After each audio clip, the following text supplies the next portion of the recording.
You think black families in the 1930s had fancy groceries? Think again. During the Great Depression, African American communities faced crushing poverty and discrimination that made survival an act of defiance. Yet from bare cupboards came dishes so ingenious they became culinary legacy. Here are 30 cheap 1930s dishes our black ancestors ate to survive. Dried bean soup was once the lifeline that kept entire black families fed when money disappeared and hope ran thin. Women would sort through pounds of dried pinto or navy beans, picking out pebbles and debris before soaking them overnight in large pots. The next morning, those beans went into cast iron kettles with whatever scraps could be found. A ham hock if lucky, fatback if not, sometimes just salt and onion. The pot simmered all day on wood stoves, filling shotgun houses with steam and the promise of something hot. By evening, the beans had broken down into creamy richness, thickened by their own starch until each spoonful coated the tongue. Families ladled this soup over day-old cornbread, stretching one pot across 2 or 3 meals. In sharecropping communities across Mississippi and Alabama, dried bean soup appeared on tables 4 or 5 nights each week during lean seasons. Children grew up understanding that beans meant survival, that the pot on the stove represented their mother's determination to keep them fed, regardless of circumstances, through communal strength. Cornmeal mush carried black families through mornings when there was nothing else to put on the table but determination and resourcefulness. Coarse, stone-ground cornmeal was stirred into boiling water with salt, the wooden spoon moving constantly to prevent lumps from forming in the thick porridge. The mixture bubbled and spat as it cooked, thickening until it pulled away from the sides of the pot in one smooth mass. Some families added a precious spoonful of lard for richness. Others made do with just meal and water.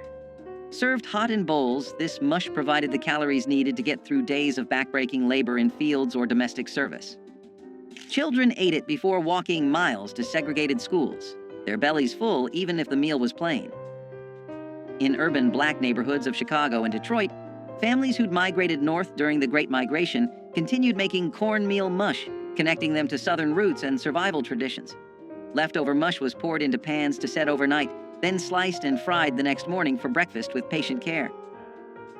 Neck bones and rice turned discarded meat into Sunday dinner centerpieces that brought families together despite Depression hardships. Pork neck bones, sold cheaply because butchers considered them waste, contained enough meat and fat to flavor an entire pot when simmered properly.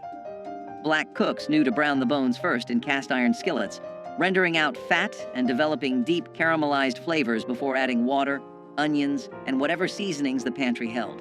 Those bones cooked for hours, the meat falling away from cartilage until the broth turned rich and golden. Rice stretched the dish further, soaking up every drop of flavorful liquid while providing filling starch. In black communities throughout the rural South, neck bones and rice appeared at church suppers and family gatherings, the aroma announcing that someone had worked magic with almost nothing. Children sucked marrow from the bones, understanding instinctively that nothing edible should be wasted. The dish represented more than food. It showed how creativity and patience could transform what others dismissed into something genuinely delicious despite economic hardship. Dandelion green salad came straight from vacant lots and roadsides where free food grew abundantly if you knew what to look for. Black women taught their daughters which greens were safe to eat, passing down knowledge that connected them to African ancestors who had survived through intimate understanding of plants. Spring brought tender young dandelion leaves that were gathered in baskets before the plants flowered and turned bitter. These greens were washed repeatedly to remove grit, then torn by hand and dressed simply with vinegar, salt, and maybe a drizzle of bacon grease if available. The result was sharp, slightly bitter, and packed with vitamins that prevented scurvy during winter's lean months. In Chicago's South Side and Harlem's tenements, recent migrants foraged in any patch of green they could find, maintaining connections to rural foodways even in concrete jungles. Children were sent out with cloth bags to gather greens, learning to identify edible plants while contributing to family meals. Dandelion greens represented self-sufficiency and the refusal to go hungry when nature provided freely.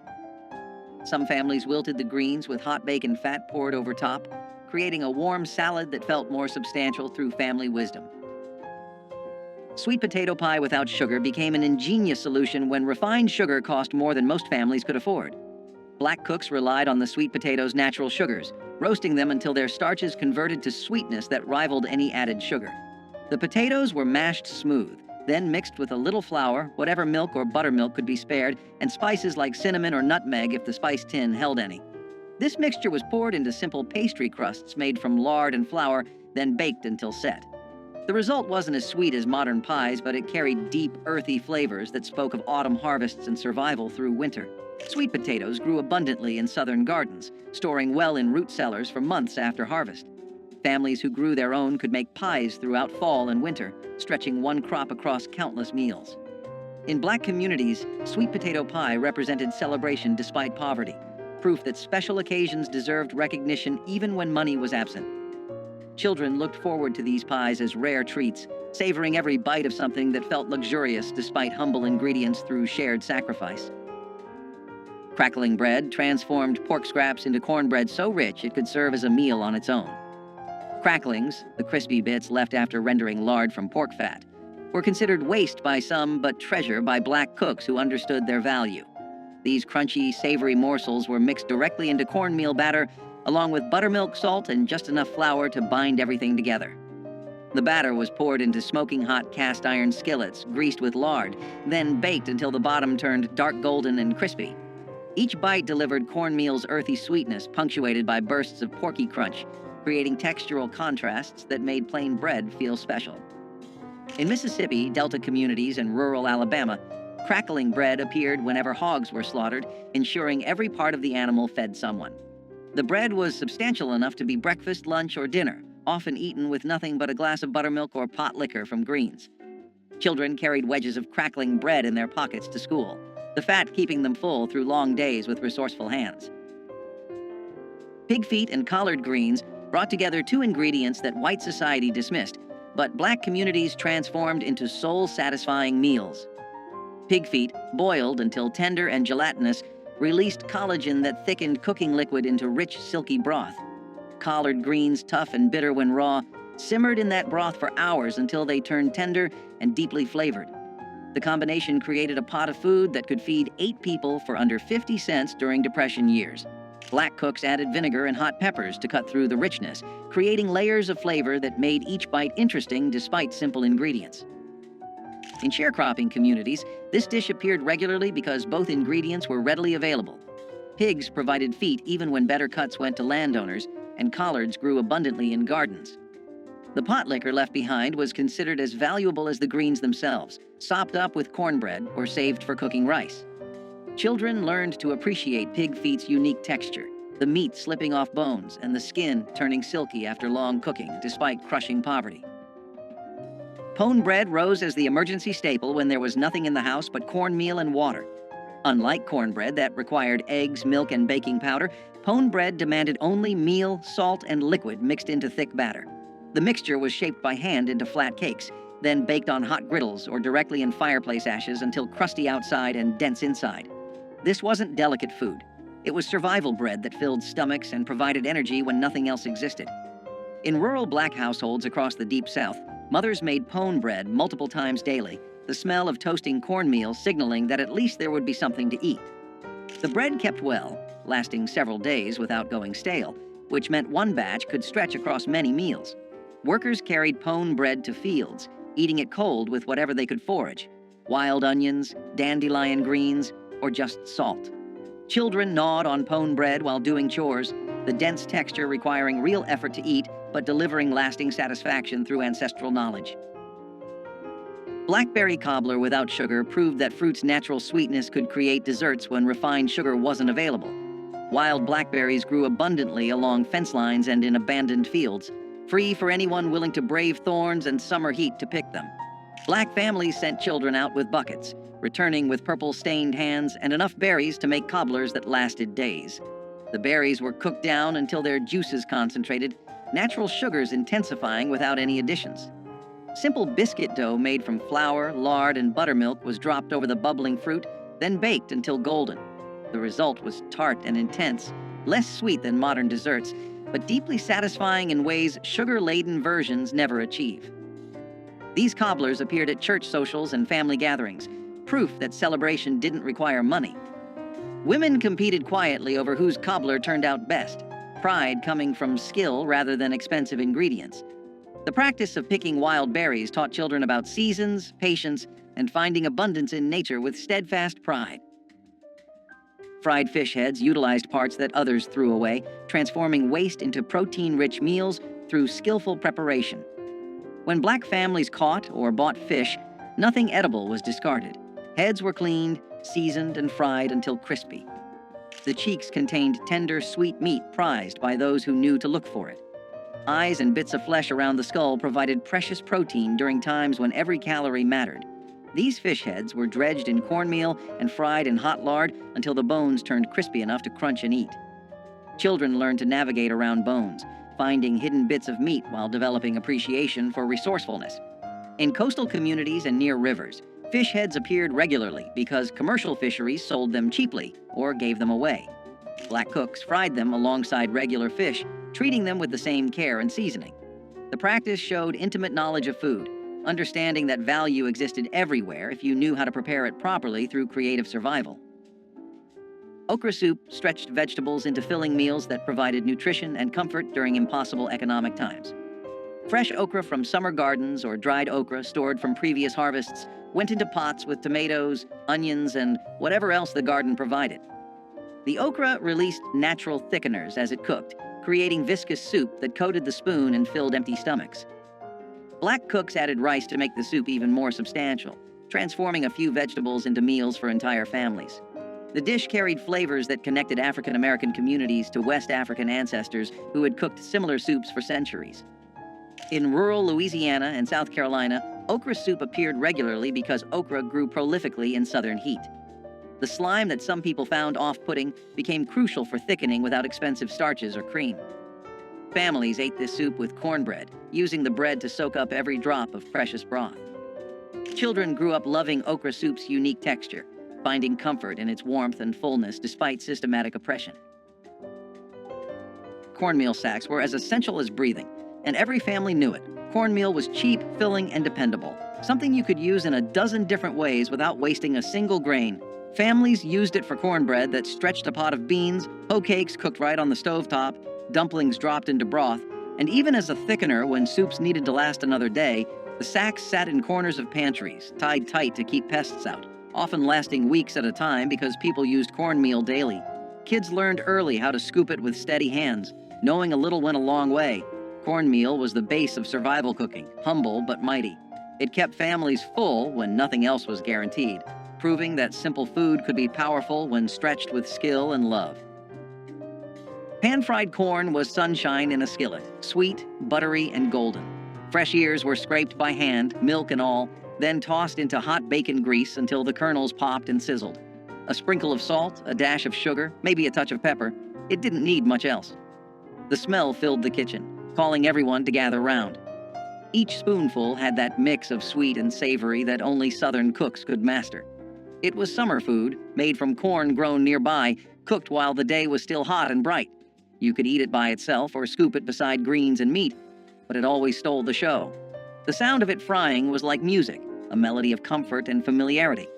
It was the kind of dish that turned ordinary days into something to remember. Pan-fried corn was quick to make but impossible to forget, the kind of dish that reminded people that joy could fit inside a cast-iron skillet. Cabbage fermented into slaws was a clever way families made vegetables last long past their growing season.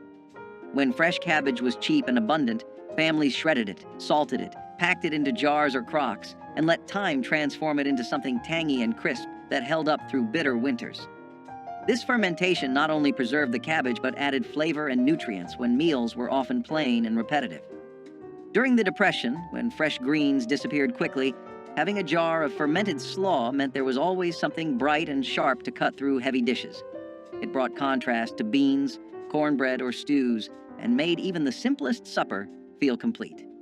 Kids might wrinkle their noses at the smell, but adults appreciated how far a single head of cabbage could be stretched. Cabbage slaw was survival with personality, tart, lively, and always ready to remind families that good food could still exist in hard times.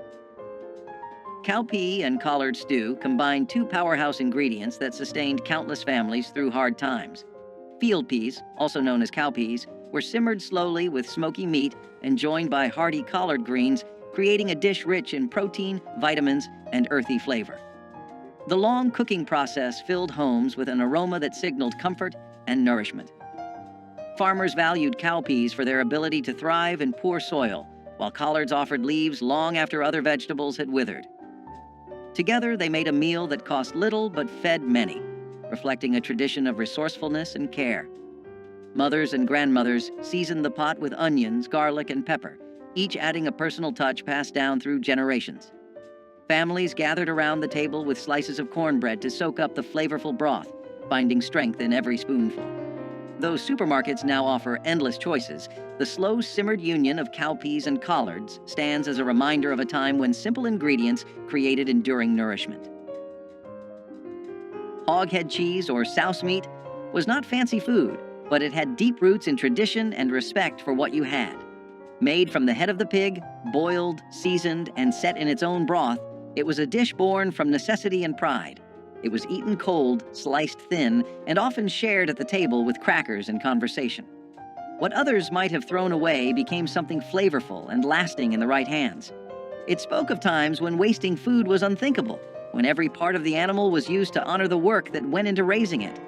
The smell of it cooking filled the whole house, sharp and strong, but it was the kind of smell that meant good things were coming. When cooled and sliced, it glistened in the light like proof of survival itself. Each piece held a story of long days, careful hands, and families who knew that resourcefulness was its own kind of wealth. Souse meat wasn't about glamour, it was about gratitude. Even if you didn't grow up eating it, the story it told was universal. Make do, make it good, and never take a meal for granted. Dried pinto beans were one of the first things families stocked up on because they lasted forever, filled bellies fast, and cost next to nothing during a time when every penny mattered.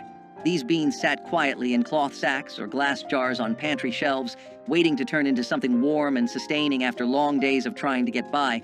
Pinto beans did not need much, just water, a little heat, and maybe a scrap of fatback if the kitchen was lucky that week. They simmered slow, softening into a thick pot of comfort that could stretch across several meals, sometimes feeding large families for days. Kids grew up recognizing the familiar smell drifting from the stove, a sign that dinner was going to be simple but steady. The kind of food that kept people moving through hard winters and harder workdays. Pinto beans were survival food, but they were also memory food, tying families together with the quiet understanding that something small and humble could carry you through. They were a backbone ingredient in countless homes because they worked every time, no matter how thin the pantry looked.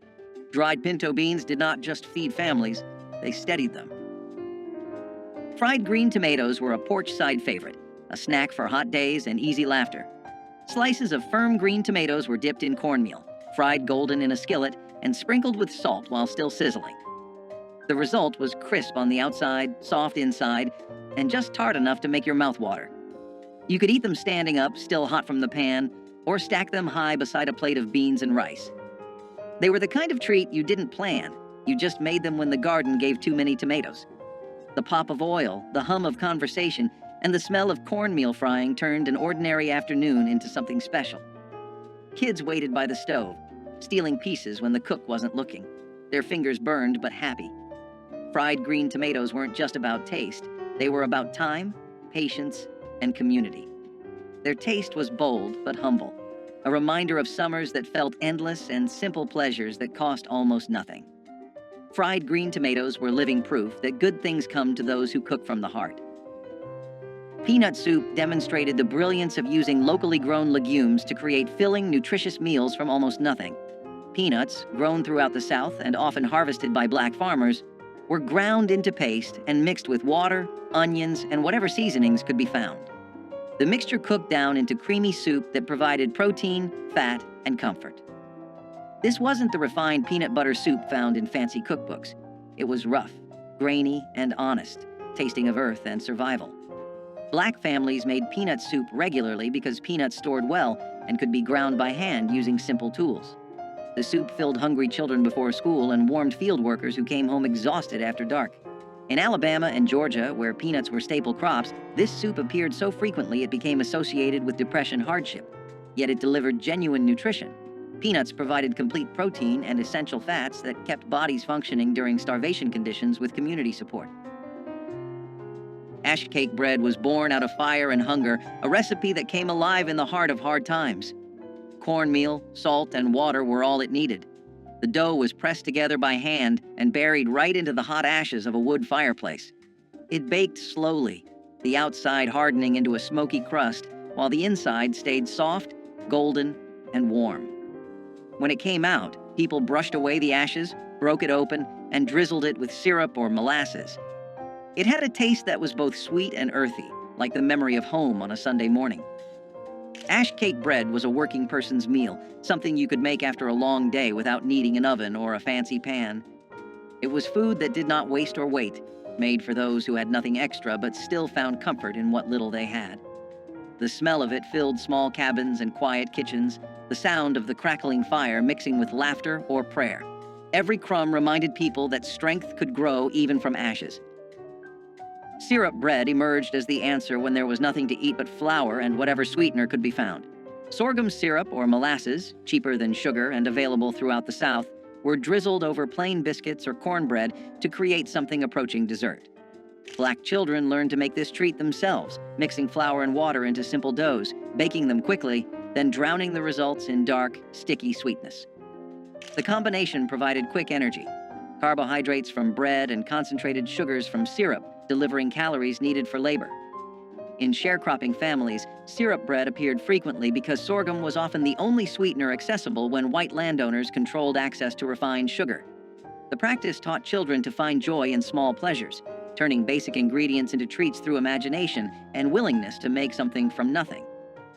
Women sometimes added a little butter or lard to the bread if available, creating richness that complemented syrup's sweetness through ingenious adaptation. Onion skin tea was one of those old remedies that could quiet both body and soul. When someone had a cough or a fever, or when food simply ran out, a pot of this humble tea came to the rescue. Dried onion skins were gathered from the corners of the kitchen, rinsed and steeped in boiling water until the liquid turned golden brown. The scent was sharp but comforting, a mix of earth and sweetness that filled the air with warmth. Some added honey if they had it, or a squeeze of lemon, but even plain, it had its own charm. People believed it could heal and strengthen, and maybe it did, because hope itself can be medicine. Onion skin tea was born from patience, brewed by hands that knew how to stretch every last bit of life from what they had. It was the taste of resilience and care, a sip that made you believe tomorrow might be gentler. Okra fritters with corn silk were the kind of kitchen magic that only came from necessity and imagination. In the long summer months, when the fields were full and money was not, people used every part of what they harvested. The corn silk that clung to the ears was not thrown away, but saved and shredded, added into batter alongside chopped okra, flour, and a splash of milk or water. When dropped into hot oil, the fritters puffed and crackled, their edges turning golden and crisp. The smell was something you could follow from down the road. Warm, nutty, and sweet with that faint scent of corn. Each bite was crunchy on the outside and tender in the middle, with little strings of corn silk that gave it texture and charm. They were served with syrup or vinegar, depending on what the family had, eaten right out of the pan when patience ran out. Okra fritters with corn silk were food born from care and cleverness, proof that waste had no place in a humble kitchen. Every family had its own version, passed quietly between generations, carrying the taste of late afternoons, hard work, and simple joy. They were poverty's poetry, fried into something worth remembering. Chicken feet soup proved that even the most unlikely parts could become nourishing meals through patient cooking. Chicken feet, sold for pennies or given free by farmers, contained collagen that transformed into rich, gelatinous broth after hours of simmering. Black cooks added vegetables, rice, and seasonings to create soups that filled entire families, despite starting with what others considered garbage. The feet's cartilage and tendons broke down into silky broth that coated the mouth and provided genuine satisfaction. This soup appeared regularly in both urban and rural Black households, the feet's low cost making them accessible even during the worst Depression years. Children learned to navigate around bones, finding bits of meat and skin while appreciating the rich broth.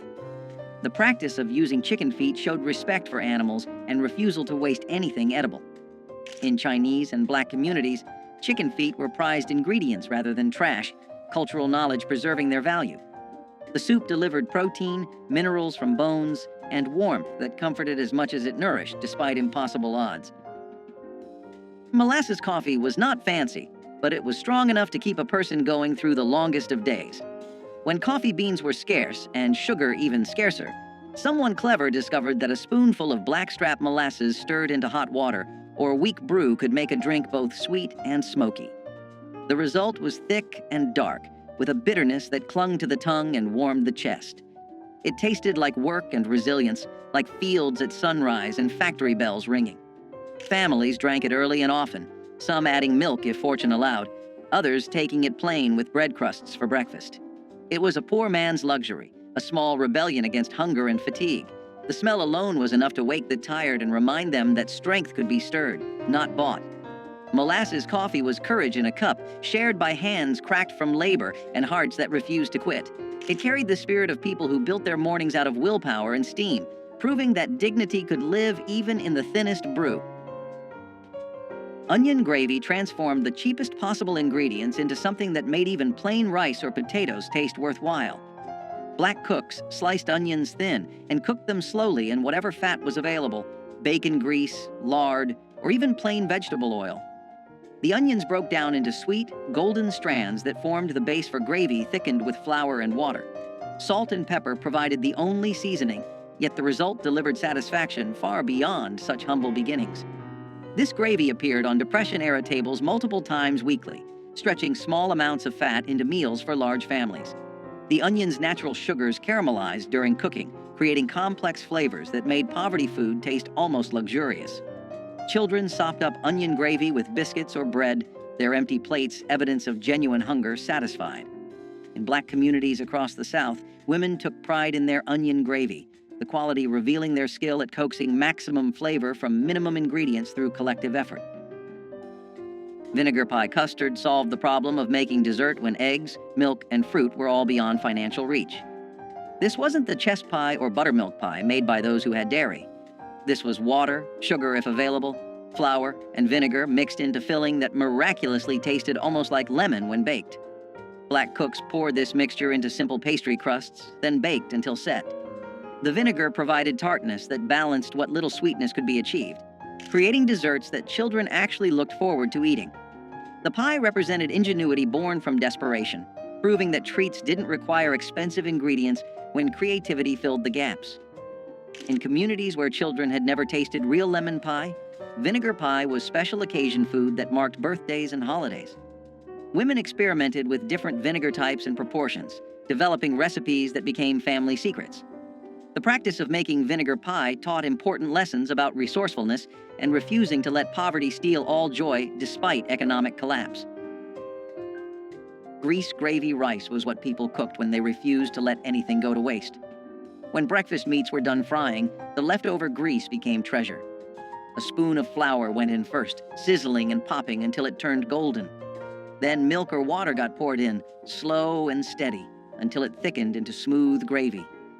That hot gravy poured over white rice made something out of nearly nothing. It was salty, creamy, and smoky all at once. The smell filled the house, and the taste filled the stomach. Parents called it breakfast, but it could carry a family through an entire day. It came from kitchens that knew survival like a second language, where flavor was earned from thrift and patience. Kids grew up thinking it was comfort food, not knowing it was born from rationing and struggle. Grease gravy rice was more than a recipe. It was a declaration that no meal was too small to matter. Every bite was a promise that the family would eat, even when times were lean. It was humble food that carried pride on a spoon. Peanut soup had deep roots in West African cooking and carried over into the kitchens of Black America during times of scarcity. Families would boil peanuts until soft, grind them into a paste, and whisk them into broth with onions and seasonings. The result was a creamy, nutty soup that filled stomachs without relying on expensive meat. Because peanuts were widely available and inexpensive, this dish became a dependable source of protein and comfort. It could be served plain with bread or thickened with vegetables to stretch even further.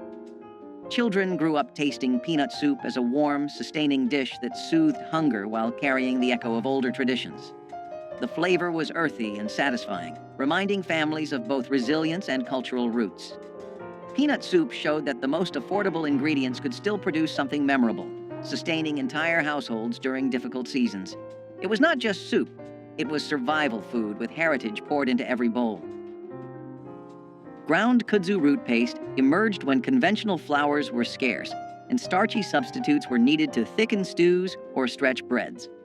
Kudzu, an invasive vine introduced from Asia, sent deep roots into the southern soil that stored abundant starch. Enslaved gatherers dug these roots, washed and dried them, then pounded them into a fine powder. Mixed with water, the powder formed a paste that thickened soups or acted as a binder for cornmeal cakes. Its mild flavor and reliable texture made it a quiet but important ingredient in times of scarcity.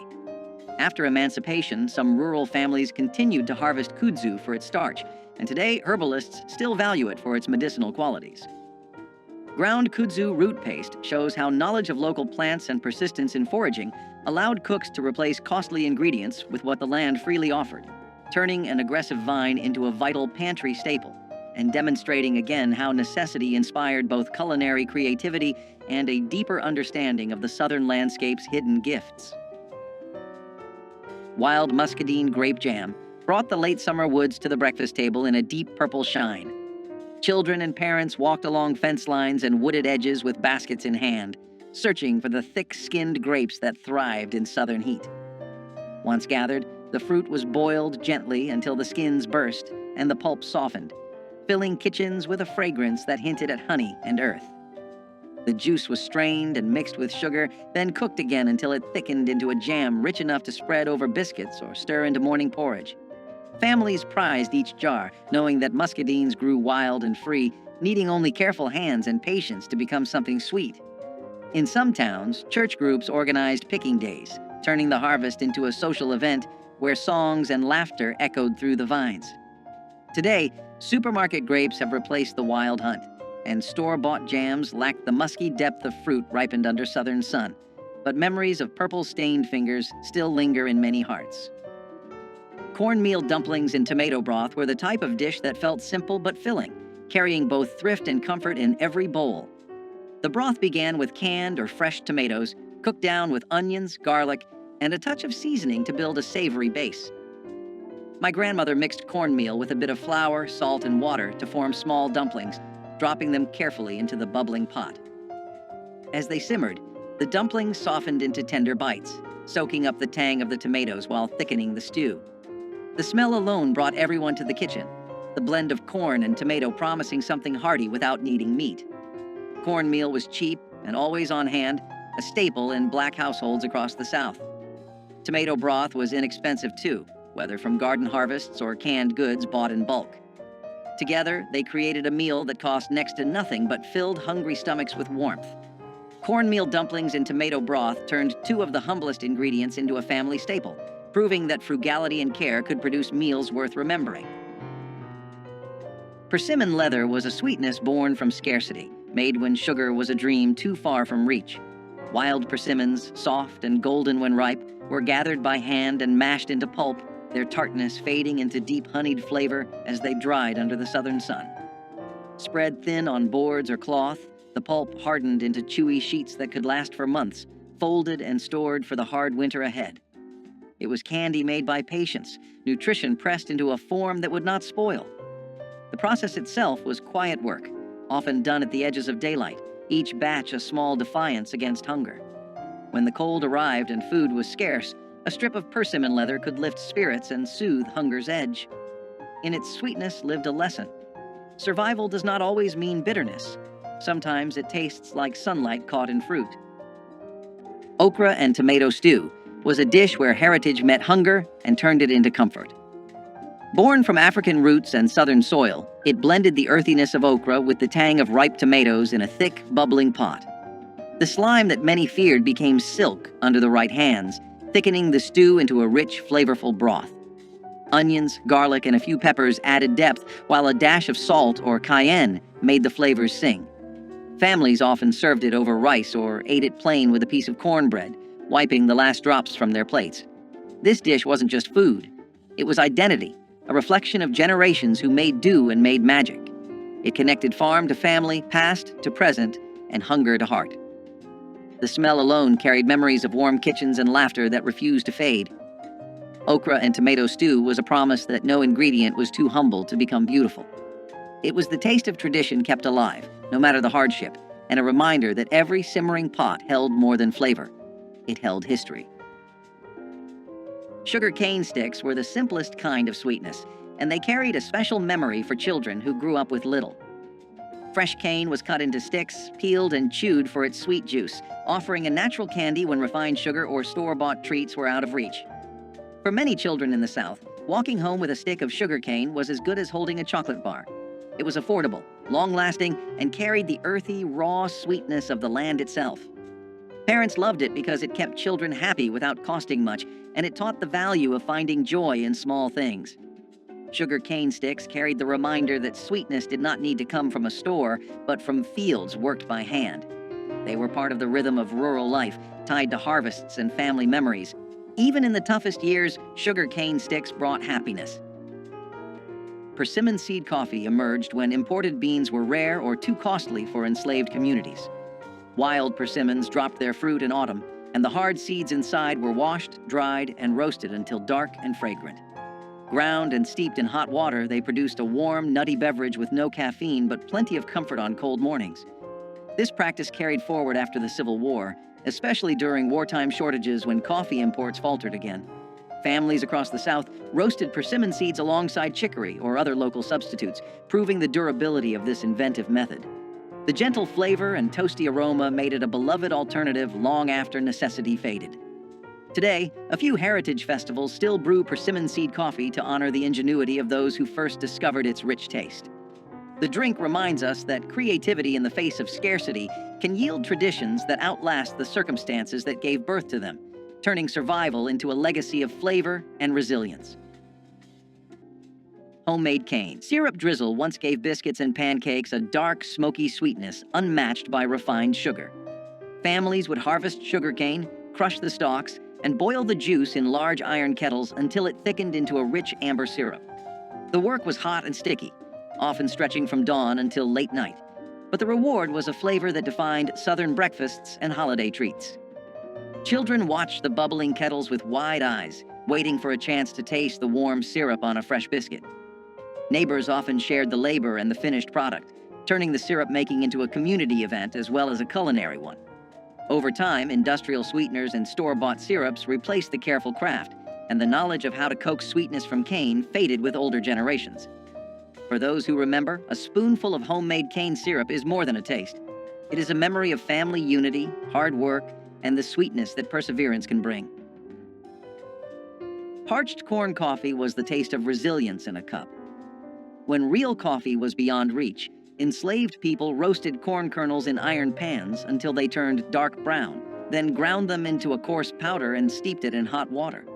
The brew was smoky, earthy, and faintly sweet, a humble echo of the luxury drink denied to them. It offered warmth in the early hours before sunrise, when labor began and the cold bit through thin clothes. Parched corn coffee was both necessity and ritual, a way to face the day with something that felt human, dignified, and shared. It was brewed from what the earth gave freely, proof that comfort could still be created from scarcity. In its bitterness was a taste of endurance, and perhaps quiet defiance too. Turnip green pot pie was a dish that blended creativity with thrift, transforming greens into the centerpiece of a meal. My grandmother cooked the greens down with onion and broth until tender, then poured them into a dish and covered them with pie crust or biscuit dough. As it baked, the crust turned golden and flaky, soaking in the juices of the greens below. It looked like a Sunday supper, even though it was made from humble garden vegetables. Families sliced into the pot pie and found warmth, substance, and a reminder that greens were not just a side dish, but a main course. Paired with cornbread or beans, it became a meal that stretched across households. In the 1960s, this kind of resourcefulness kept families going, proving that with care and imagination, even simple greens could feel special. Turnip green pot pie was proof that hard times did not mean giving up pride at the table. Collard greens with ham hocks were a kind of southern poetry in a pot. Every batch began with water, greens, and a meaty ham hock that filled the kitchen with the scent of home. The greens simmered slowly, wilting into something rich and earthy while the hock gave off its smoky depth. This wasn't a quick meal. It was an act of devotion, a ritual that demanded time and patience. Every generation had its own trick for getting them just right. Maybe a dash of vinegar, a sprinkle of sugar, or a secret seasoning passed down by word of mouth. Collards carried pride, not pity. They were the food of workers, field hands, and families that knew the meaning of resilience. Served alongside cornbread, they became the soul of Sunday dinners, a moment when everyone gathered to taste a little peace after a week of hard living. The broth, or pot liquor, was so treasured it was sipped from cups when the greens were gone. In every spoonful was survival seasoned with hope. Collard greens with ham hocks stood as proof that even in the toughest times, comfort could still be coaxed from the simplest things. Field green salad was a dish born from foraging, when store-bought vegetables were not available or were too costly. Families would gather wild greens like dandelion, mustard, or pokeweed, clean them carefully, and toss them with vinegar or oil. These greens were bitter, but they were free, nutritious, and available almost everywhere. Field green salad offered vitamins and freshness that was often missing from wartime or depression diets, balancing the heavy starches and salted meats that dominated many meals.